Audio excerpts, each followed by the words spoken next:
بسم الله والصلاة والسلام على رسول الله صلى الله عليه وسلم.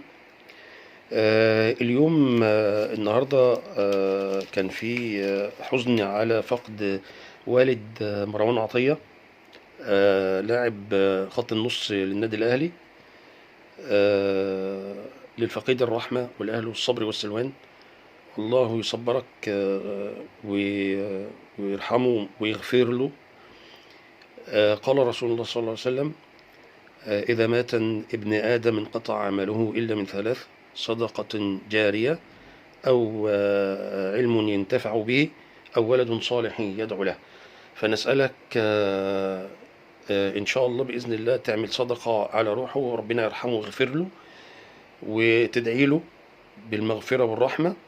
وأي عمل تعمله خير تصلي، لأنك أنت من سعي أبيك، فأي عمل هتعمله هيبقى إن شاء الله بإذن الله في ميزان حسنات والدك ووالدتك.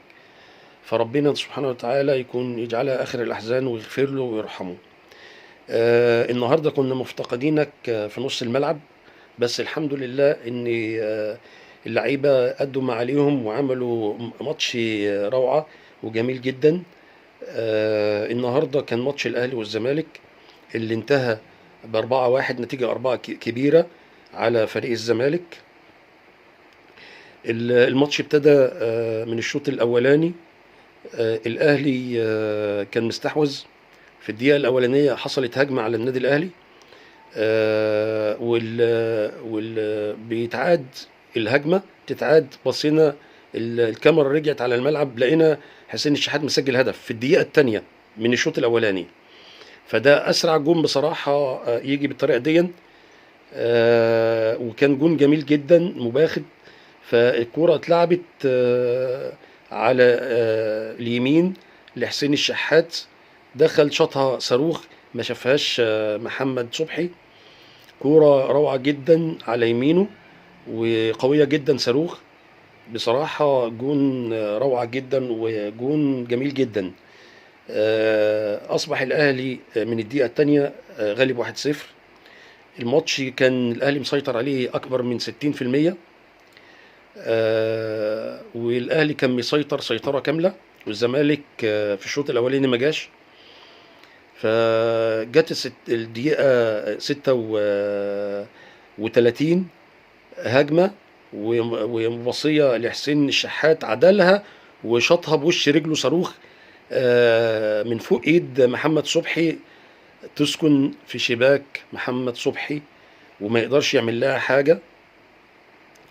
تصبح النتيجة 2-0 للنادي الأهلي.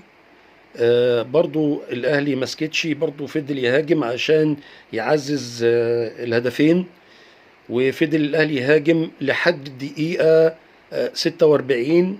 في الدقيقة في الوقت الضايع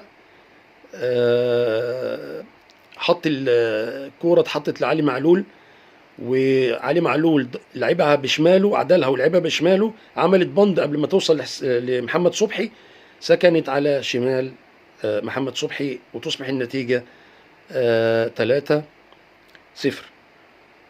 خلص الشوط الأولاني وخرج اللعيبة، وقلنا الأهلي يعمل الريمونتادا ويكبر النتيجة.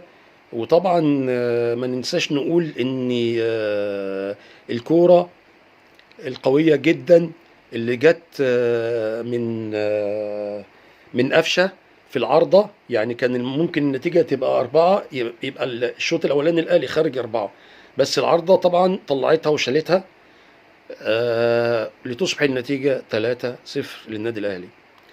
يجي النادي الأهلي في الشوط الثاني، الأهلي ما عرفش اتغير تغيير تام، ان هو اصلا قلنا هينزل يهاجم برضو، انما الاهلي تراخى في الشوط الاولاني. الزمالك طبعا من تغييراته اللي حصلت، اسوريو برضو راجل فاهم وراجل مدرب، بصماته باينه ان هو عمل التغييرات، والزمالك استحوذ على نص الملعب. والتغييرات كانت بالجمله 3 تغييرات مره واحده. في الشوط الثاني حصل يعني تغييرات غيرت مجرى الماتش باستحواذ الزمالك. طبعا فضل الزمالك يحاول وكور وهجمات وكده، والشناوي بصراحة النهارده طلع كور كتير، والعرض طلعت كورة لزيزو. المهم جت كورة من ديانج لسيف الجزيري، خده واداله كتف كده، حسبها ضربة جزاء.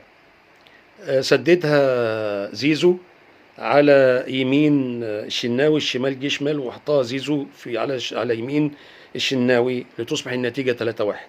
الزمالك فضل يحاول على اساس ان هو يقدر يعزز النتيجة، ويحاول يعني يسدد ويلعب كور عالية بالونية وتنزل وتتلعب.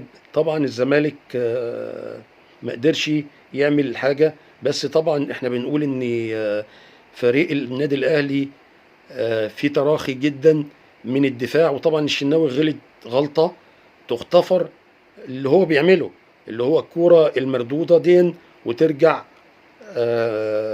لمهاجم الزمالك ويحاولوا يحطوها. طبعا كان اللعيبة المدافعين صحيين وطلعوها. فالماتش فضل على كده لحد الدقيقة 4 من الوقت الضايع في الشوط الثاني. كورة ملعوبة من هاني، اتلعبت لمحمد شريف، حطها على يمين محمد صبحي لتصبح النتيجة 4-1، ويفوز النادي الأهلي على الزمالك 4-1، ويصبح 78 نقطة الأهلي متربع. وهو طبعا حصل على الدوري النهاردة، كان ماتش تحصيل حاصل للفرقتين. بيحاول الزمالك يعزز ترتيبه في الدوري، بس خلاص يعني هو كده بقى الثالث وفيوتشر الرابع والبريميدز الثاني، والاهلي طبعا الحمد لله حصل على الدوري. والف مبروك لينا جميعا للفرحه ان احنا فزنا على غريمنا التقليدي الزمالك، اللي كانوا بيهيصوا ويقول لك احنا اصلا لو فزنا على الاهلي النهارده فاحنا كده ابطال دوري افريقيا وكاس السوبر وكاس مصر والدوري. يعني هجايس بيعملوها المختلط